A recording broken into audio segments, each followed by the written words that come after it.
जय हिंद और hello guys, स्वागत है आपका आपके अपने YouTube चैनल ज्ञानदे होस्ट में। और इस वीडियो में मैं आपको बताने वाला हूँ IFFCO यानी कि इफ्को एग्रीकल्चर ग्रेजुएट ट्रेनी यानी कि AGT 2025 ऑनलाइन फॉर्म के बारे में कि कैसे आपको ये फॉर्म फिलअप करना है। यहाँ पर आपको इस वीडियो के अंदर कंप्लीट जानकारी दी जाएगी ताकि आप लोग Indian farmers fertiliser cooperative limited यानी कि इफ्को का फॉर्म फिलअप कर पाएंगे। तो वीडियो को आपको पूरा देखना है और अगर आपके मन में कोई सवाल कोई डाउट रह जाए तो आप कमेंट के माध्यम से पूछ लीजिएगा। अब चलिए शुरू करते हैं। अगर आपने अभी तक वीडियो को लाइक शेयर नहीं किया कर दीजिए, चैनल के ऊपर नए हैं तो चैनल को सब्सक्राइब कर लीजिएगा। फिर जो लिंक मैंने वीडियो के डिस्क्रिप्शन में दिया है आप ओपन करिए। ओपन करने के बाद आपको जानने को मिलेगा कि वैकेंसी आपकी यहाँ पर निकाली गई है, जिसके फॉर्म आप लोग 1 मार्च से लेकर के 15 मार्च 2025 तक भर पाएंगे। अप्लाई करने के लिए किसी भी कैटेगरी कैंडिडेट से कोई फीस नहीं ली जा रही है। अप्लाई करने के लिए क्या क्वालिफिकेशन चाहिए उसकी पूरी जानकारी आपको यहाँ पर एलिजिबिलिटी के सेक्शन में दी गई है। लोकेशन क्या रहेगी वो आप यहाँ पर चेक कर सकते हैं। ट्रेनिंग पीरियड आपका 1 ईयर का रहेगा।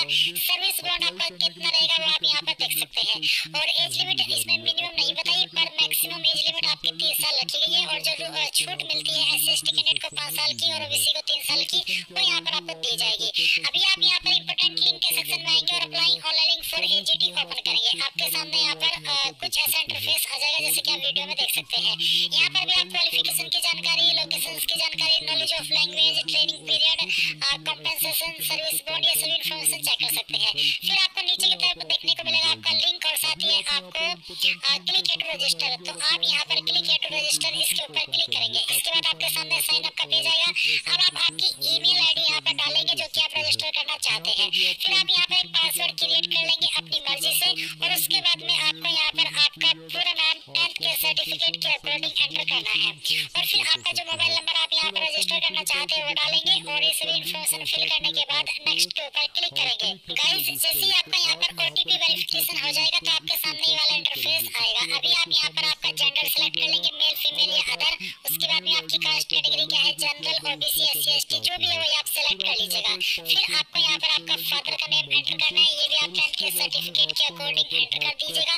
उसके बाद में फादर ऑक्यूपेशन क्या है, सर्विस, बिजनेस या फिर अदर, तो जो भी है आप सेलेक्ट कर लीजिएगा। कोई अन्य है तो आप अदर सेलेक्ट कर लीजिएगा। मैरिटल स्टेटस आपका क्या है, मैरिड, अनमैरिड या अदर, तो जो भी है वो आप सेलेक्ट कर लीजिए। फिर जो आपकी डेट ऑफ बर्थ है वो आपको यहाँ पर कैलेंडर के ऊपर क्लिक करके सेलेक्ट करनी होगी। पहले जो आपका ईयर है वो आपको सेलेक्ट कर लेना है, फिर यहाँ से आपका मंथ और उसके बाद में डेट आपका डेट ऑफ बर्थ आ जाएगा। फिर पूछे कि son, daughter of employee, ex employee of IFFCO, यानी कि इफ्को के जो एम्प्लॉय है या एक्स एम्प्लॉय है उनके आप बेटा या बेटी हो। अगर हाँ तो यस, नहीं तो आपको नो करना है। जॉब लोकेशन स्टेट, तो आप कौन से स्टेट के अंदर अपनी जॉब चाहते हैं वो स्टेट आप सेलेक्ट कर लीजिएगा। फिर आपसे पूछिए कि आपके पास पैन कार्ड है, अगर है तो आप यस कर दीजिए, नहीं है तो नो। और अगर आपने अप्लाई किया अभी पैन कार्ड के लिए तो आप अप्लाई के ऊपर क्लिक करेंगे। अगर है तो यस करके पैन नंबर डाल दीजिए और उसके बाद में टू है आधार नंबर, कि आपके पास आधार है तो आप यहाँ पर यस करके जो आधार नंबर है आपका वो भी डाल दीजिएगा। फिर आप यहाँ पर देखेंगे परमानेंट एड्रेस, तो जो आपका परमानेंट एड्रेस है वो पूरा एड्रेस आप यहाँ पर भरिए। बस उसमें जो स्टेट है वो स्टेट छोड़ देनी है, स्टेट आपको यहाँ से सेलेक्ट कर लेनी है खुद से। और उसके बाद में आपकी डिस्ट्रिक्ट कौन सी है वो डिस्ट्रिक्ट भी आप यहाँ पर सेलेक्ट कर लेंगे। और उसके बाद में सिटी आपकी कौन सी है वो आप सेलेक्ट कर लेंगे, जो भी आएगी वो सेलेक्ट करनी होगी। और जो आपका पिन कोड है वो आपको यहाँ पर डाल देना है। ये डालने के बाद में आप यहाँ पर नीचे देखिए कोरेस्पोंडेंस एड्रेस और साथ ही एक check if same as permanent address, यानी कि अगर आपका परमानेंट और प्रेजेंट एड्रेस एक है तो आप इस बॉक्स के ऊपर टिक कर दीजिए और अगर अलग है तो अनटिक करके अलग से अपना प्रेजेंट एड्रेस भरिए और फिर सेव एंड नेक्स्ट के ऊपर क्लिक कीजिए। अब आपके सामने यहाँ पर एजुकेशनल डिटेल आ जाएगी। आपको बोला है if scores are in CGPA then convert it into the its equivalent percentage, यानी कि अगर आपके नंबर CGPA के अंदर है तो आप उनको परसेंटेज के अंदर कन्वर्ट करके यहाँ पर फिल करेंगे। तो सबसे पहले कोर्स डिग्री तो 12th और इक्विवेलेंट, तो आप यहाँ पर बताइए कि आपने 12वीं साइंस से की है, ह्यूमैनिटीज से की है, कॉमर्स या फिर अदर, जिससे भी की है वही आप आपका स्ट्रीम सेलेक्ट कर लीजिए। किस बोर्ड के द्वारा पास किया उस बोर्ड का नाम आपको यहाँ पर एंटर कर देना है। ये एंटर करने के बाद में आप यहाँ पर देखेंगे सब्जेक्ट, तो आपके पास जो सब्जेक्ट थे 12वीं के अंदर उन सब्जेक्ट के नाम आपको यहाँ पर एंटर करने होंगे। एक एक करके सभी सब्जेक्ट के नाम लिखिएगा। मैंने यहाँ पर डेमो के लिए 3 सब्जेक्ट लिख करके आपको दिखाए हैं। किस साल के अंदर आपने पास कर ली थी आपकी 12वीं वो आपको यहाँ पर सेलेक्ट कर लेना है। उसके बाद में कितने नंबर आपको आए थे वो आप यहाँ पर एंटर करेंगे। और ये नंबर एंटर करने के बाद में आप देखेंगे टोटल मार्क्स, तो टोटल मार्क्स क्या थे जिसमें से वो आए थे वो आप डाल दीजिएगा और परसेंटेज आपकी कैलकुलेट कर ली जाएगी। अब आता है BSc डिसिप्लिन, तो आप बताइए एग्रीकल्चर या अदर, तो जो भी है आप सेलेक्ट कर लेंगे। BSc का कंप्लीशन स्टेटस आपने कंप्लीट कर लिया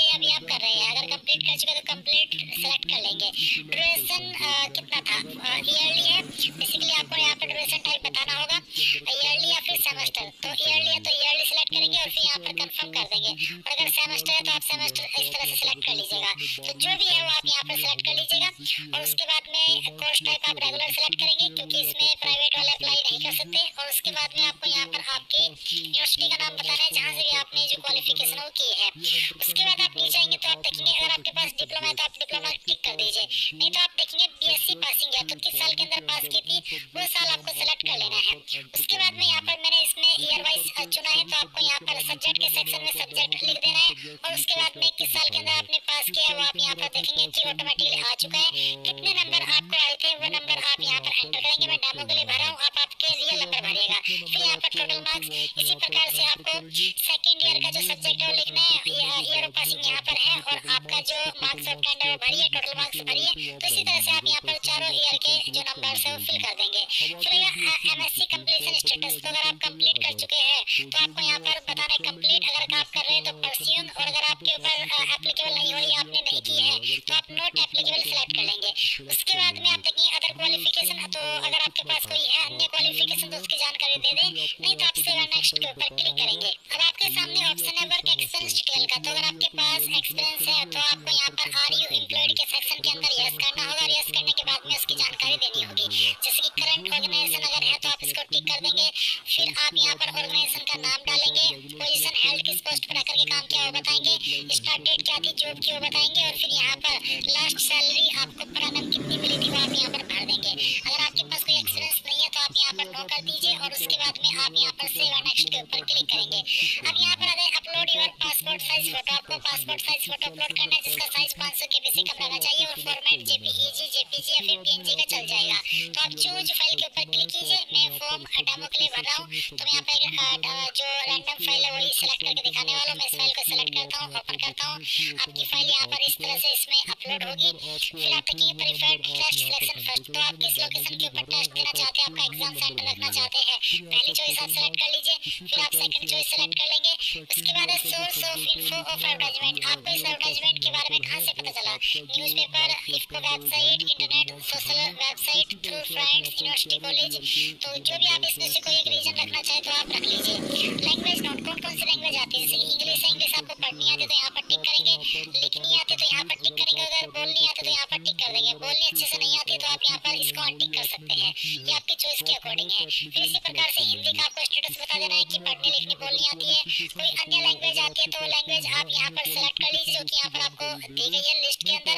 और उसके बाद में उसका स्टेटस बता दीजिए कि मुझे पढ़नी आती है, लिखनी आती है और बोलनी आती है। तो इस तरह से आप यहाँ पर बता देंगे। फिर यहाँ पर गाइस आप देखेंगे ये टिक का ऑप्शन है तो आप इसको टिक करेंगे और फिर यहाँ से भी आपको सेव एंड नेक्स्ट कर देना है। अब आप देखेंगे कि आपके सामने आपके फॉर्म का प्रीव्यू आ चुका है। तो जो भी जानकारी आपने भरी वो आपके सामने है, आप यहाँ पर देखेंगे सभी जानकारी को। और उसके बाद में अगर आपको लगता है कि कोई जानकारी गलत हो गई है तो आप एडिट के ऊपर क्लिक करके एडिट कर लेंगे। यहीं से इस इन्फॉर्मेशन को प्रिंट करना है तो प्रिंट कर लेंगे। और अगर आपको लगे कि यहाँ सभी जानकारी सही है तो आप सबमिट कर दीजिएगा। प्रिंट भी एक बार कर लीजिएगा यहीं से ही। अब मैं यहाँ पर सबमिट करता हूँ। सबमिट करने के बाद आप देखेंगे click to download application form, इसके ऊपर क्लिक करने के बाद में यहाँ पर मैं प्रिंट के ऊपर क्लिक करता हूँ। अगर आपके पास प्रिंटर नहीं है तो यहाँ पर इसको पीडीएफ के रूप में सेव कर ले और बाद में प्रिंट करा लीजिएगा। अभी कोई इशू आ रहा है जिसके चलते जो फोटो है वो शो नहीं हो रहा है। अगर आपके सामने भी इशू आए तो आपको थोड़े टाइम के बाद फिर से ट्राई कर लेना या फिर इसको सबमिट कर देना। और बाद में जब वेबसाइट सही हो जाएगी तो मे भी आपको फोटो यहाँ पर दिखाई देने लगेगा। तो इस तरह से आप लोग इसको एजीटी रिक्रूटमेंट 2025 का फॉर्म फिल करेंगे। आई होप ये प्रोसेस आपको पसंद आया होगा। So thanks for watching. जय हिंद। सिलेक्शन फर्स्ट, तो आप किस लोकेशन के ऊपर टेस्ट देना चाहते हैं, आपका एग्जाम सेंटर रखना चाहते हैं, पहली चॉइस आप सेलेक्ट कर लीजिए। फिर आप सेकंड चॉइस सेलेक्ट कर लेंगे। उसके बाद है source of info of advertisement, आपको इस एडवर्टाइजमेंट के बारे में कहाँ से पता चला, newspaper, IFFCO website, internet, social website, through friends, university college. तो जो भी आप इसमें से कोई एक रीजन रखना चाहे तो आप रख लीजिए। लैंग्वेज नॉन, कौन कौन सी लैंग्वेज आती है, जैसे कि इंग्लिश है, इंग्लिश आपको पढ़नी आती है तो यहाँ पर टिक करेंगे, लिखनी आती है तो यहाँ पर टिक करेंगे, अगर बोलनी आती है तो यहाँ पर टिक कर देंगे, बोलनी अच्छे से नहीं आती तो आप यहाँ पर इसको अनटिक कर सकते हैं, ये आपकी चॉइस के अकॉर्डिंग है। फिर इसी प्रकार से हिंदी का आपको स्टेटस बता देना है कि पढ़नी लिखनी बोलनी आती है। कोई अन्य लैंग्वेज आती है तो वो लैंग्वेज आप यहाँ पर सेलेक्ट कर लीजिए जो कि यहाँ पर आपको दी गई है लिस्ट के अंदर। और उसके बाद में उसका स्टेटस बता दीजिए कि मुझे पढ़नी आती है, लिखनी आती है और बोलनी आती है। तो इस तरह से आप यहाँ पर बता देंगे। फिर यहाँ पर गाइज आप देखेंगे ये टिक का ऑप्शन है, तो आप इसको टिक करेंगे और फिर यहाँ से भी आपको सेव एंड नेक्स्ट कर देना है। अब आप देखेंगे कि आपके सामने आपके फॉर्म का प्रीव्यू आ चुका है। तो जो भी जानकारी आपने भरी वो आपके सामने है। आप यहाँ पर देखेंगे सभी जानकारी को, और उसके बाद में अगर आपको लगता है कि कोई जानकारी गलत हो गई है तो आप एडिट के ऊपर क्लिक करके एडिट कर लेंगे। यहीं से इस इंफॉर्मेशन को प्रिंट करना है तो प्रिंट कर लेंगे, और अगर आपको लगे कि यहाँ सभी जानकारी सही है तो आप सबमिट कर दीजिएगा। प्रिंट भी एक बार कर लीजिएगा यहीं से ही। अब मैं यहाँ पर सबमिट करता हूँ। सबमिट करने के बाद आप देखेंगे क्लिक है टू डाउनलोड एप्लीकेशन फॉर्म, इसके ऊपर क्लिक करने के बाद में यहाँ पर मैं प्रिंट के ऊपर क्लिक करता हूँ। अगर आपके पास प्रिंटर नहीं है तो यहाँ पर इसको पीडीएफ के रूप में सेव कर ले और बाद में प्रिंट करा लीजिएगा। अभी कोई इशू आ रहा है जिसके चलते जो फोटो है वो शो नहीं हो रहा है। अगर आपके सामने भी इशू आए तो आपको थोड़े टाइम के बाद फिर से ट्राई कर लेना है, या फिर इसको ऐसे सबमिट कर देना, और बाद में जब वेबसाइट सही हो जाएगी तो मे बी ये आपको फ़ोटो यहाँ पर दिखाई देने लगेगा। तो इस तरह से आप लोग इफ़को एजीटी रिक्रूटमेंट 2025 का फॉर्म फिल करेंगे। आई होप ये प्रोसेस आपको पसंद आया होगा। So thanks for watching.